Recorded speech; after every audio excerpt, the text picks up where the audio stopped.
In this video, I'm going to briefly show how you can install R on the Mac. It's a very simple process. You just have to, it only takes a few steps. So the first thing you need to do is open your web browser and go to CRAN. This is the Comprehensive R Archive Network, and you'll see that there are a number of options for you to download here for different platforms. And so we're going to download the Mac platform here. So we can go to Download R for the Mac, and you want to download this package file here. So just click on this, and you'll see that the download meter will start going, and it might take a few minutes depending on the speed of your internet connection. So just be patient. Okay, so it's finished downloading. So I'm just going to open up here the package, and you can see that it'll start the installer, and it'll guide you through all the steps you need to install R. So I'll click continue here, and this is just the description of what's going to get installed. Click continue.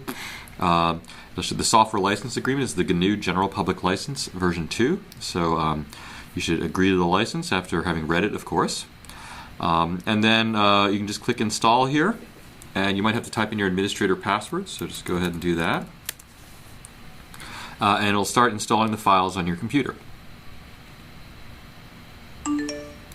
Now that's finished, I can hit close, and then it'll be in my applications folder. So I can just go to my applications folder, which is right here, and they're in alphabetic order. So I'll just scroll down to R, and there it is. And there you have it. You've installed R on your computer, and now you can go ahead. You can just use it directly, or if you want to, you can install an interface like RStudio if you like.